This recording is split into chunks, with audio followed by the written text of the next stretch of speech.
चले जाते हैं, पर अगले पल वहाँ पर जोरदार भूकंप आ जाता है। सबके सब डर जाते हैं। जे का दोस्त सेथ सामान के नीचे दब जाता है और तभी जे बाहर देखता है कि आसमान से हेवनली लाइट नीचे जमीन पर गिर रही है, जो अपने साथ कई लोगों को लेकर वापस ऊपर जा रही है। लेकिन ये लाइट सब पर नहीं पड़ रही होती। उसे कुछ भी नहीं समझ आता कि ये सब क्या हो रहा है। और अब वो अपने दोस्त सेथ के साथ स्टोर से बाहर आ जाता है, जहाँ पर ये दोनों देखते हैं कि चारों तरफ तबाही मच चुकी है। ये वापस पार्टी में आ जाते हैं और देखकर हैरान हो जाते हैं कि यहाँ पर किसी को कुछ नहीं पता, यहाँ पर सब कुछ नॉर्मल है, सब लोग एंजॉय कर रहे हैं। जे सबको बताने की कोशिश करता है कि बाहर बहुत बड़ा अर्थक्वेक आया है, साथ ही ब्लू लाइट के बारे में भी सबको बताता है, लेकिन उसकी बात पर कोई भी विश्वास नहीं करता। यहाँ तक कि उसका दोस्त सेथ जो उसके साथ था, जिसने ब्लू लाइट नहीं देखी थी, वो उसकी ब्लू लाइट वाली बात पर बिल्कुल भी विश्वास नहीं करता। और तभी यहाँ पर जोरदार भूकंप आता है और सबके सब अपनी जान बचाने के लिए घर से बाहर भागते हैं। और बाहर जाने के बाद देखते हैं कि पूरा शहर तबाह हो चुका है, हर तरफ आग जल रही है। और अब सबको विश्वास हो जाता है कि जे ने जो कहा था वो बिल्कुल सच है।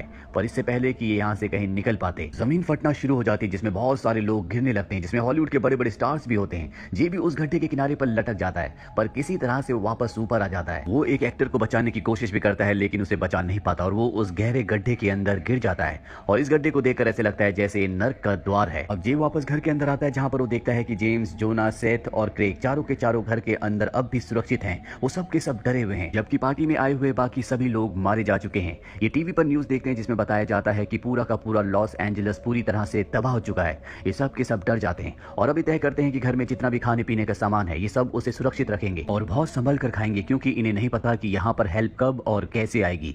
अगली सुबह दिखाया जाता है कि यही पार्टी में रात को एक आदमी ड्रंक होकर सो गया था, जिसका नाम डैनी है, और उसे कुछ भी नहीं पता कि बाहर क्या हुआ है। इसीलिए उठने के बाद वो बहुत सारा खाना खाता है, बहुत सारा पानी वेस्ट कर देता है। और तभी यहाँ पर सब उसे देख लेते हैं, ये उसे रोकते, उसे सच्चाई बताने की कोशिश करते हैं, पर वो इनकी किसी बात पर विश्वास नहीं करता। अब यहाँ आपस में बहस कर ही रहे होते कि तभी खिड़की से एक आदमी अपना सर अंदर निकालता और कहता है कि मुझे अंदर ले लो, बाहर एक बहुत बड़ा क्रिएचर है जो सबको मार रहा है। ये आपस में एक बार फिर से आर्गुमेंट्स करना शुरू कर देते हैं कि इस आदमी को अंदर लेना चाहिए कि नहीं। और अब क्रिएचर का नाम सुनने के बाद ये सब के सब ऊपर भागते हैं, जहां पर ये विंडो को खोलकर देखते हैं, पर बाहर इन्हें कोई भी नहीं देखता।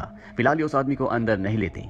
रात को सब के सब डाइनिंग टेबल के चारों तरफ बैठे होते हैं। ये सबको पवित्र बाइबल दिखाता और कहता है कि मुझे पता है कि ये क्या हो रहा है, कलयुग बढ़ चुका है और अब धरती का अंत हो रहा है, ऐसा बाइबल में लिखा हुआ है। और धरती के अंत से पहले जिन लोगों की आत्माएं पवित्र हैं, जो अच्छे काम करते हैं, उन्हें हेवन में जगह मिलेगी, पर जो लोग बुरे हैं उन्हें यहीं धरती पर रहना होगा। जिसके बाद धरती के अंदर से सेटन निकलेगा, यानी कि शैतान, और वो उन सब का खात्मा कर देगा। ऐसा बाइबल में पहले से भविष्यवाणी हो चुकी है, और उसकी बात पर कोई भी विश्वास नहीं करता। अब इसी तरह से रहते रहते इन्हें यहाँ पर कई दिन हो जाते हैं, पर ये सब यहाँ पर बोर नहीं होते, बल्कि बहुत इंजॉय करते हैं, कार्ड्स खेलते हैं, डांस खेलते हैं। बाहर क्या हो रहा है भाड़ में जाए, ये तो सब यहाँ पर पार्टी कर रहे होते हैं। पर एक दिन कोई इनके दरवाजे पर कुल्हाड़ी से हमला करता है, सबके सब डर जाते हैं। और अगले पल वहां से एमा वॉटसन आती है, जो इन्हें देखकर बहुत खुश होती है और इन्हीं के साथ रहना शुरू कर देती है। पर उसे शक होता है कि सबके सब लड़के लफाड़े हैं और ये उसके साथ जबरदस्ती करना चाहते हैं। इसीलिए एक दिन वो इन सबको डराती है और इनका पीने का पानी और खाने का सामान लेकर यहाँ से निकल जाती है। और अब इनके पास पीने के लिए बिल्कुल भी पानी नहीं है। जेम्स, जिसका घर होता है, बताता है कि बेसमेंट में पानी है, लेकिन बेसमेंट तक जाएगा कौन। इसीलिए सबके सब एक गेम खेलते हैं, जिस गेम में क्रेग हार जाता है और अब उसे घर से बाहर निकलकर दूसरी बेसमेंट में जाना होगा, जहां पर पानी है। वो बड़ी बहादुरी से बाहर निकलता है, लेकिन अगले पल वो चिल्लाता वो वापस अंदर आता है, क्योंकि बाहर उसने एक दानव की आकृति देखी होती है। और अब उसको भी जे की बात पर यकीन होना शुरू हो जाता है कि सेटन धरती के अंदर से बाहर निकल चुका है, जो सभी इंसानों को खत्म कर देगा। पर सबसे बड़ी बात तो ये है कि अगर ये बेसमेंट से पानी नहीं लाए, जिसका रास्ता बाहर से है, तो ये प्यास से मर जाएंगे। हालांकि बहुत दिनों तक इसी तरह से इंतजार करते हैं, पर अब इन्हें कुछ ना कुछ करना होगा। इसीलिए फ्लोर को तोड़ना शुरू कर देते ताकि नीचे जाकर पानी लेकर आ सके। बहुत कोशिश करने के बाद भी इनसे फ्लोर नहीं टूटता। साथ ही आपस में बहस भी कर रहे होते हैं, बच्चों की तरह लड़ रहे होते हैं। और तभी फ्लोर टूट जाता है और दो लोग नीचे पहुंच जाते हैं, जहां पर पानी की बॉटल्स होती है। ये पानी ऊपर लाते हैं, जिसके बाद ये सब के सब एक एक गिलास भरकर पानी पीते हैं। सबके सब बहुत सेटिस्फाइड होते हैं। इनका रूल होता है कि एक से ज्यादा गिलास पानी कोई नहीं पिएगा। पर यहाँ पर डैनी और भी पानी पीना चाहता है, लेकिन उसे मना कर दिया जाता है। जिसके बाद डैनी की सबसे आर्गुमेंट्स, बहस होना शुरू हो जाती है और गुस्से में आकर वो पूरी बॉटल उठाकर पीना शुरू कर देता है, जिससे बहुत सारा पानी बर्बाद कर देता है। जिसके बाद ये डैनी को घर निकाला दे देते हैं, कहते हैं कि तुम्हें घर से बाहर जाना होगा। घर से बाहर जाने से पहले डैनी सेथ से कहता है कि तुम जे को अपना दोस्त समझते हो, लेकिन वो तुम्हारा दोस्त नहीं है, वो तुम्हें दोस्त नहीं समझता। वो कई बार लॉस एंजलिस आता है, लेकिन तुमसे नहीं मिलता। 2 महीने पहले भी लॉस एंजलिस आया था और एक होटल में रुका था, क्योंकि तुम हमेशा एक्टर्स के आसपास भिनभिनाते रहते हो, जो तुम्हारे दोस्त जे को बिल्कुल पसंद नहीं है, इसीलिए तुमसे मिलना पसंद नहीं करता। ये सुनने के बाद सेथ को बहुत बुरा लगता है और इनके बीच में आर्गुमेंट्स होना शुरू हो जाती है। जे उसे समझाने की कोशिश करता है, पर सेथ को हर्ट हुआ होता है। यहीं पर खड़ा हुआ जोना बार बार जे को उंगली कर रहा होता है, इसीलिए उसे गुस्सा आ जाता है और वो उसे एक पंच मार देता है। रात को जोना को दिखाया जाता है कि वो सोने से पहले भगवान से प्रार्थना करता है कि भगवान इस जे को उठा लो, इसे मार दो। जिसके बाद वो सो जाता है और रात को सेटन उसके कमरे में आता और उसे अपने पूरी तरह से वश में कर लेता है। वहीं बाहर दिखाया जाता है जो सब के सब जानते हैं कि पानी अगर नहीं मिला तो ये सब के सब प्यास से मारे जाएंगे। इसीलिए अभी तय करते हैं कि इनमें से किसी एक को पड़ोस के घर जाकर पानी को लाना होगा। ये यहाँ पर एक गेम खेलते हैं और गेम में जिसका भी नंबर आएगा वो पानी लेने के लिए जाएगा। सबके सब बड़ी बहादुरी से कहते हैं कि हाँ, जिसका नंबर आएगा वो जाएगा। सेठ भी बड़ी बहादुरी से कहता है और नंबर आता है सेठ का।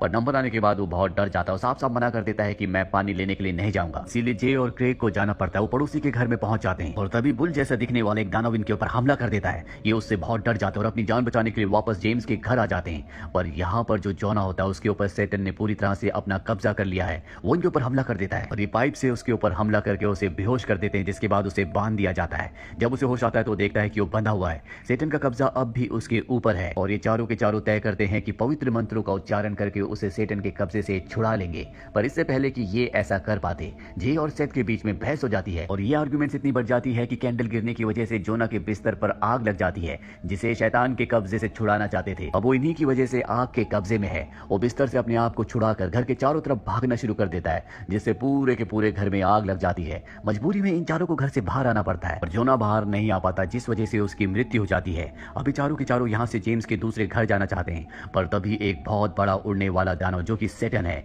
इनके सामने आकर बैठ जाता है।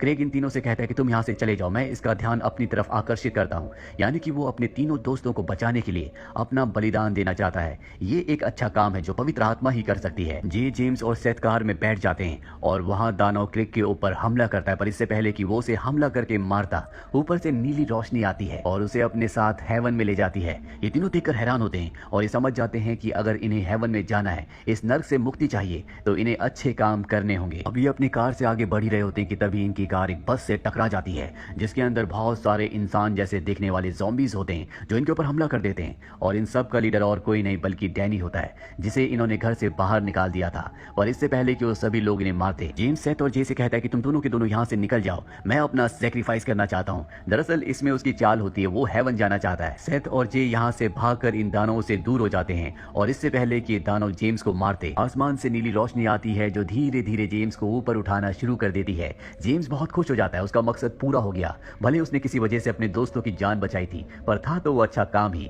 वो यहाँ पर डैनी, जिसे घर से निकाल दिया गया था, जो इन सभी दानवों का सरदार है, उसे चिढ़ाना शुरू कर देता है कि तुम नर के भागीदार हो, तुम यही धरती पर सड़ोगे, मैं तो चला स्वर्ग। और तभी नीली लाइट बंद हो जाती है और वो वहीं पर गिर जाता है, जिसके बाद सभी दानव उसे मार देते हैं और इस तरह से जेम्स का खात्मा हो जाता है। ये देखकर सेथ और जे यहाँ से भागते हैं। पूरी दुनिया जल रही होती है और तभी एक बहुत बड़ा दानव इनके सामने आता है जो अब इन्हें खाने वाला है। पर इससे पहले कि वो इन्हें खाता, जे अपने दोस्त सेथ के गले लग जाता है और कहता है कि मुझे माफ कर दो, तुम हमेशा मेरे एक अच्छे दोस्त थे, पर मैंने तुम्हें अवॉइड किया। मैं लॉस एंजलिस आया, मैंने तुम्हें नहीं बताया। अब क्योंकि जय को अपनी गलती का एहसास हो चुका है, उसने उसे एक्सेप्ट कर लिया, साथ ही अपने दोस्त से माफी मांगी। इसीलिए नीली लाइट आती है जो जय के ऊपर गिरती है और उसे ऊपर हेवन खींचना शुरू कर देती है। पर वो अपने दोस्त सेथ का हाथ भी पकड़ लेता है और ये धीरे धीरे ऊपर जाना शुरू कर देते हैं। पर यहाँ पर सेथ की वजह से जय के लिए हेवन का दरवाजा नहीं खुलता। सेथ समझ जाता है कि जब तक जय ने उसका हाथ पकड़ा हुआ है तब तक वो हेवन नहीं जा सकता। इसीलिए जबरदस्ती वो अपना हाथ छुड़वा लेता है, जिसके बाद वो सीधा शैतान के मुंह के अंदर गिरने लगता है। पर इससे पहले कि वो उसका निवाला बनता,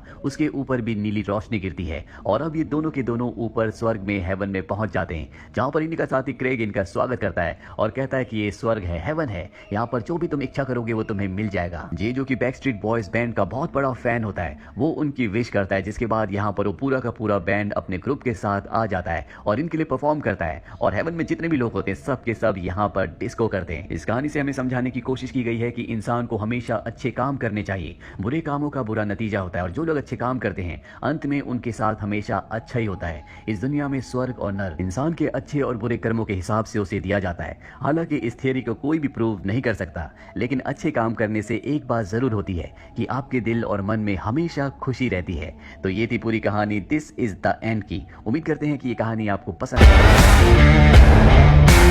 Like, share and subscribe and support us.